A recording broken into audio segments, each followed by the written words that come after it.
A very pleasant good morning to all of you my dear students. चलिए start करते हैं हमारा आज का ये नेक्स्ट क्लास, जिसमें हम पढ़ेंगे हमारे नेक्स्ट टॉपिक को, that is the asexual reproduction.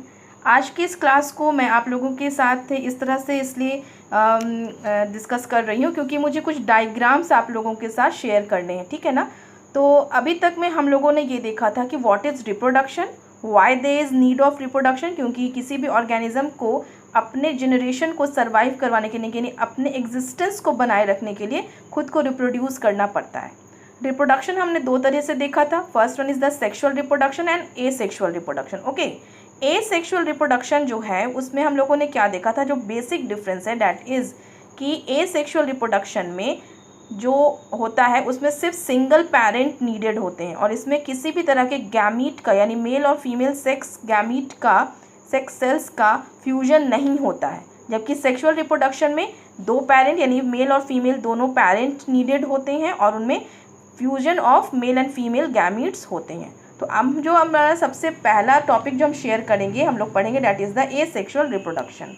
Asexual reproduction जो होता है वो बेसिकली 6 डिफरेंट काइंड्स से इसके जो मेथड्स होते हैं वो यहाँ पर मैंने लिखे हैं। कल के क्लास में भी मैंने आपके साथ ये शेयर किया था कि किसमें किस तरह से किस ऑर्गेनिज्म में एसेक्सुअल रिप्रोडक्शन होता है। तो यहाँ पर हम इसको थोड़ा डिटेल में पढ़ेंगे। ये 6 नाम आपको याद होने चाहिए। That is the method, it's fission, budding, spore formation, regeneration, fragmentation and vegetative propagation. Understood. तो आज की क्लास में हम लोग केवल फिजन देखते हैं। What is fission? Fission terms ही होता है, मीन्स टू से कि जब कोई चीज़ दो पार्ट्स में स्प्लिट होता है, टूटता है, दो या दो से ज़्यादा पार्ट्स में जब ये टूटते हैं तो उसे हम लोग फ्यूजन कहते हैं। फ्यूजन इज़ द कॉम्बिनेशन, जब जुड़ता है आपस में तो उसे फ्यूजन कहते हैं। जब एक ही चीज़ दो या उससे मतलब नंबर्स में, ज़्यादा नंबर्स में जब वो टूटता है कोई सेल तो उसे हम लोग फ्यूजन कहते हैं। अंडरस्टूड।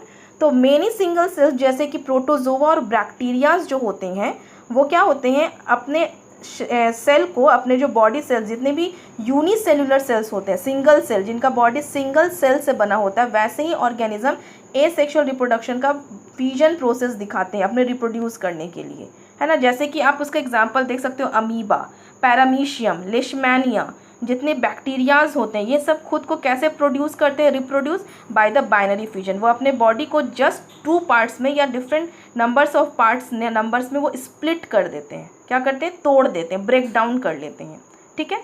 तो जो ये फ्यूजन प्रोसेस होता है वो 2 तरह का होता है, binary fusion and the multiple fusion. ये याद रखना आपको। बाइनरी यानी कि 2 पार्ट्स, 2, और मल्टीपल यानी 2 से ज़्यादा पार्ट्स में जब कोई सेल डिवाइड होता है तो उसे हम लोग मल्टीपल फ्यूजन कहते हैं।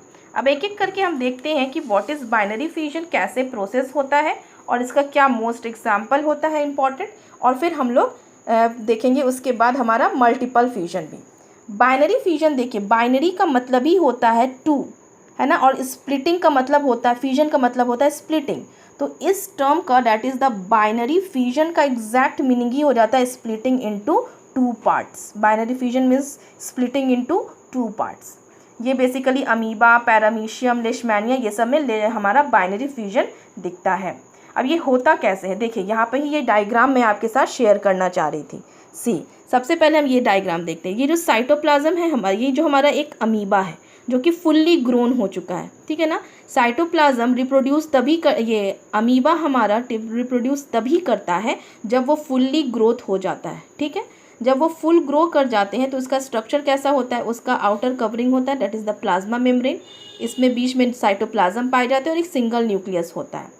सबसे पहले इसमें कैरियोकाइनेसिस का प्रोसेस होता है। कैरियोकाइनेसिस, काइनेसिस मतलब स्प्लिट होना, टूटना, ठीक है ना।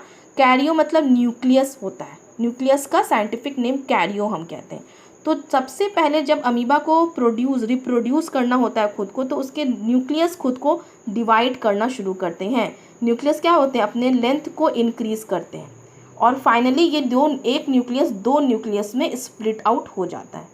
साथ ही साथ अब क्या होता है कि इसका जो साइटोप्लाज्म होता है ना, वो अब इसको बोलते हैं साइटोकाइनेसिस, यानी कि अब साइटोप्लाज्म डिवाइड हो रहा है। पहले न्यूक्लियस डिवाइड हुआ एंड देन साइटोप्लाज्म अब डिवाइड हो रहे हैं। तो यहाँ पे देखिए ये सेल्स में साइटोप्लाज्म डिवाइड कर रहे हैं और अल्टीमेटली यहाँ से ब्रेक होकर के ये 2 स्मॉल डॉटर अमीबा में कन्वर्ट हो जाते हैं। ये फाइनली खुद को क्या कर लिया, रिप्रोड्यूस कर लिए। अब फिर ये अमीबा जो स्मॉल डॉटर अमीबा है ये खुद को न्यूट्रिशन लेते हैं और फिर फुल्ली मैच्योर होते हैं एंड देन फिर इस तरह से अपना प्रोसेस स्टार्ट करते हैं और खुद को रिप्रोड्यूस करते चले जाते हैं।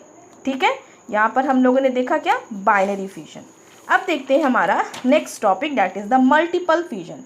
मल्टीपल फिजन आप नाम से ही समझ जाओ, जब एक से ज़्यादा नंबर्स में, लॉट्स ऑफ नंबर्स में जब कोई ऑर्गेनिज्म खुद को स्प्लिट आउट कर लेता है तो उसे हम लोग मल्टीपल फिजन कहते हैं। और ये बेसिकली प्लाज्मोडियम नाम के प्रोटोजोआ में दिखाई देता है। प्लाज्मोडियम क्या है, याद कीजिए, मलेरिया जो जिससे प्रोटोजोआ के थ्रू होता है ना, ये उसको हम लोग प्लाज्मोडियम प्रोटोजोआ के नाम से जानते हैं। ये जो प्रोटोजोआ होता है, यूनिसेलुलर सेल्स होते हैं, ये खुद को रिप्रोड्यूस मल्टीपल फिजन के थ्रू करते हैं। सबसे पहले देखिए ये बहुत ही इंटरेस्टिंग पॉइंट है, इसमें होता क्या है। ये एक प्लाज्मोडियम सेल है, ठीक है ना। जब ये फुल्ली मेच्योर हो जाते हैं तो ये भी क्या है, एक आउटर कवरिंग होता है, अंदर ब्लू वन जो है, आप देखिएगा ये जो है वो हमारा प्लाज्मोडियम का एक सेल है, ठीक है ना, प्लाज्मोडियम प्रोटोजोआ का।